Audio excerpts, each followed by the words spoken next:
What's up, everybody? Thanks for coming back for another video. Super excited about this one because the folks over at Petra Tools sent me the HD 4000 backpack sprayer to give an honest review on it and tell you what it's all about. So let's jump into it, open up the box, and take a look to see what's inside. Stay tuned.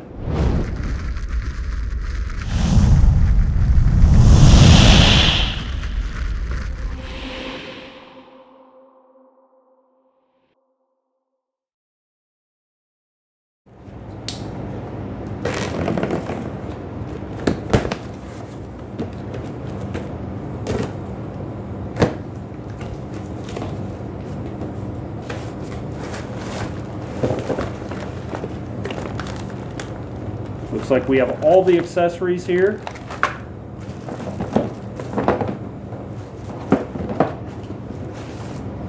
This looks like the hose wand, the actual sprayer, the tank, and our hose. So let's check out the instructions, get this thing put together.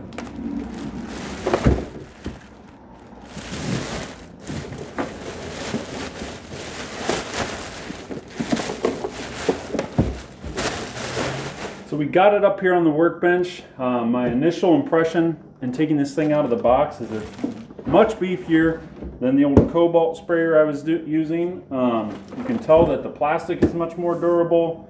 It's got a nice wide open mouth here, a nice screw cap and screen.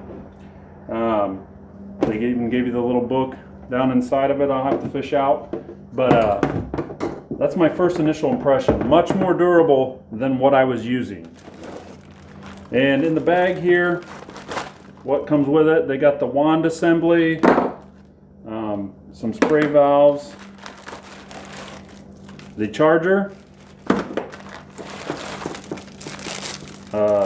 suction device, and then some more various tips that come with it. Looks like a fuse, some washers, etc. So they give you everything in the bag that you're going to need.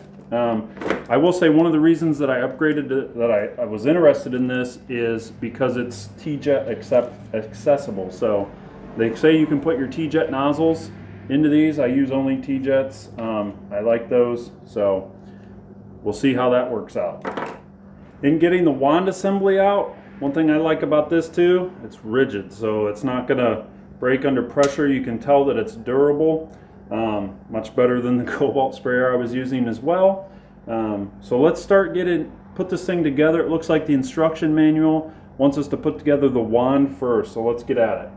Now, one thing I'd always recommend whenever doing something new or getting a new product is to read through the instruction manual. I know that's not part of the guy's DNA, but I found it helpful, especially with things like this, to read through the instruction manual, because I probably would have just started putting this thing together. But it does mention specifically in the instruction manual to make sure you're putting the supplied Teflon tape over all fittings that could leak. So the first step we're going to do is connect the wand to the hose handle, and it tells us to put Teflon tape here on the threads. So let's do it.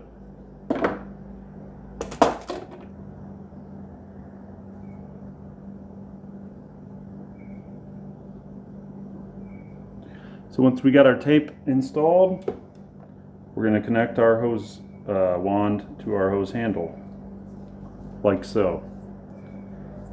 Now I will say, when tightening this down, make sure you're not grabbing the handle so nothing breaks, and get it as tight as you can get it so we're not getting any leaks.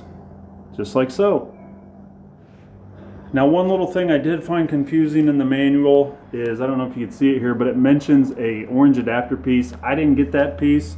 However, in looking at the actual wand, it looks like there's already an adapter piece on there where our spray fittings are going to go. So screws right on, fully adaptable, and it looks like all these go right on. So I wish they would have put that in the instruction manual, but I ended up figuring it out fairly quickly. Just a heads up in case you get one, it doesn't appear that the orange connection wand's in there. I don't know what the purpose of that is. It doesn't say, but I'm assuming for other models that it might be for different tips. Now we're going to go ahead and hook up our hose. So again, I'm going to take a piece of Teflon tape off of here,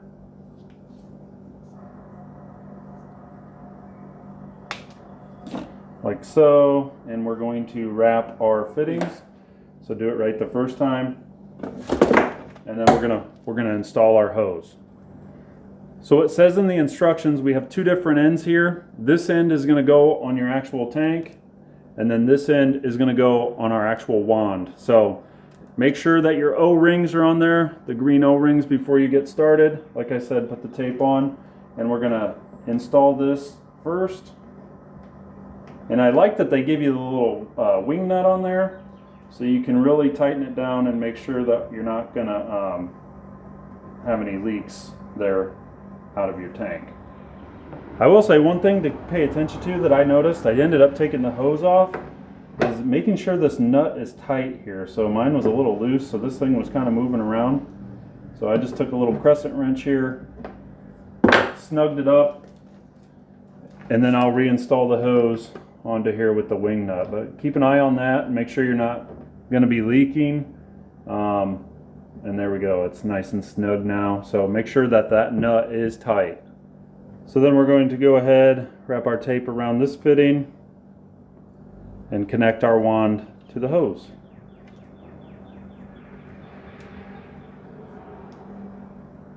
Get it nice and snug.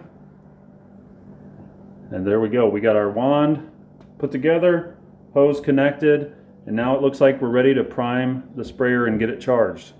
Next thing they give you is a little nozzle holder that slides onto the tank as so.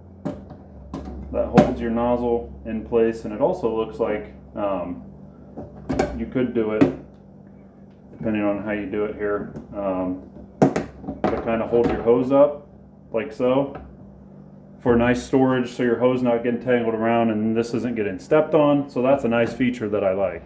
Now over here is our controls. You have your on-off switch for the pump, and then you have your pressure switch here, and your charging port here, which it comes with a corded charger, so you don't have a battery to take in and out. Now this does come with an 8 amp hour lead acid battery. They say you can spray 6 to 8 hours on a single charge, and like I said, it has the variable pressure adjustment on it as well, which is nice. So now that I got everything put together, the instructions state that we need to prime the pump. So we're going to put 2 gallons of water into this sprayer, turn it on, and spray out all 2 gallons of water to make sure our pump is primed correctly. It did say if you skip this step and don't prime it and just start going at it, that you're going to see some low performance on the actual spray. So this is why it's important to read directions. Do not skip this step. So let's go put some water in this and see how it sprays.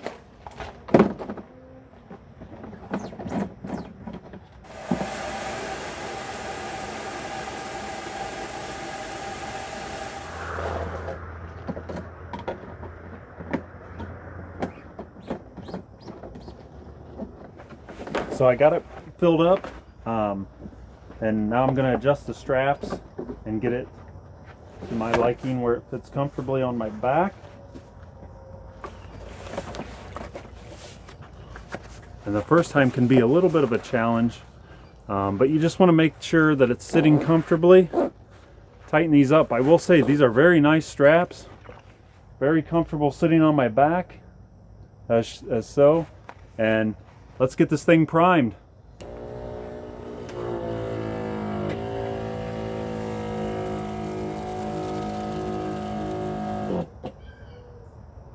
So it looks like this needs tightened up.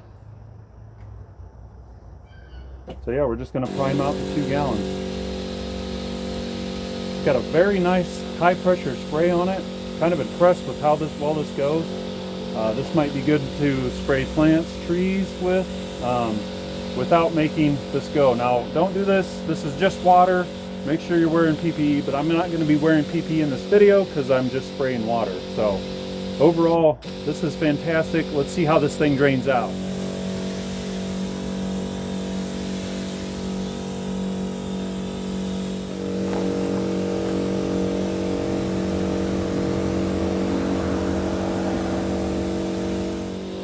One thing I'll say about the pressure on this is it's got so much pressure that you can see how that goes. I mean, it literally pushes itself up pressure on this is insane. Very, very nice. So I'm still pumping out the 2 gallons here to prime the pump.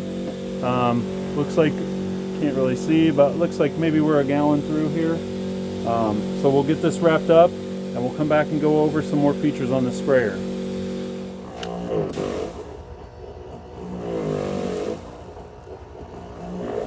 Alright guys, so we're emptied out.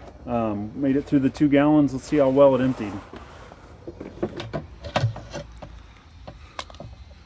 So overall it did pretty good. You can see where it's going to pull through. Not too much left. Now that's way better than my other sprayer I was using, and I'm very pleased with that.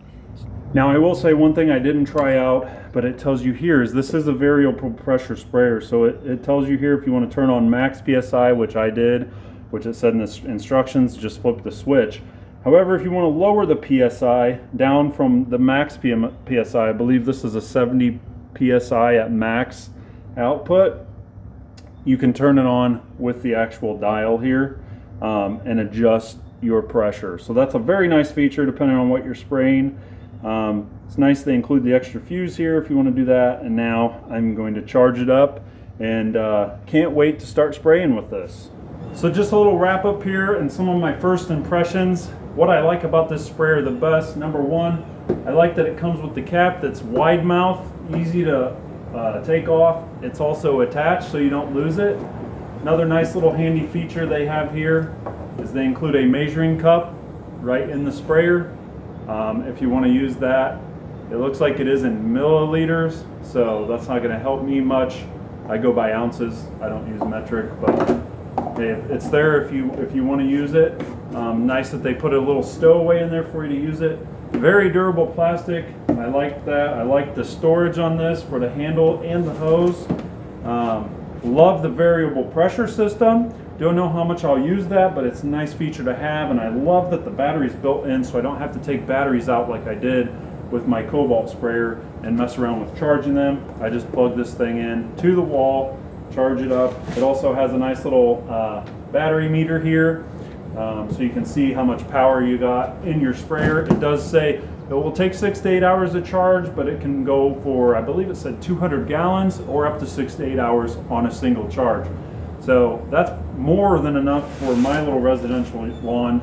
Probably my favorite feature on this whole thing is it's T-Jet compatible, so I can use all my T-Jet tips that I love to use. And I was kind of concerned about the straps here attaching in the middle, but I got to tell you, very beefy, very padded, and I could hardly tell this thing was on my back half full, as opposed to my other sprayer, which the straps are falling apart on. I'm very impressed with these. Also, another key here is if the straps start to break like on my other sprayer they are, if for any reason, it looks like you can buy just the restricted straps and replace them through Petra. So this is a great model. It also has the back storage area here, which I forgot to show, where the actual battery is. So if you need to replace the battery for any reason, looks like you can take that out and get a new battery. So it looks like this thing is very well made, very high quality. Can't wait to try out the tips that they sent with it, use my T-Jet tips, and start spraying products on my lawn with this sprayer. It seems like a major upgrade from what I had. If you're interested in this sprayer, if you have questions, feel free to let me know. I will link the link below if you want to look into it further. Or if you're interested in purchasing it, I'll put a discount code down in the description. So be sure to check the description for that information if you're interested. So I really appreciate you watching. If this video unboxing of this sprayer was helpful, please consider giving this video a thumbs up, dropping a comment or question below. I'd love to interact with you. Also, if you're interested in following the journey to see how this thing works out, please hit the subscribe button, turn on your notifications so you don't miss out on that. Once again, I want to say thanks to Petra Tools for being kind enough to send this out for me to give it a try. We'll do more videos on it, give you my honest opinion and review on it to see if it's something I would recommend going forward. Overall, my first impression, like I said, I'm very impressed with the sprayer, so we'll see how it works out in spraying products going forward. Really appreciate you watching, and I'll see you next time out in the lawn.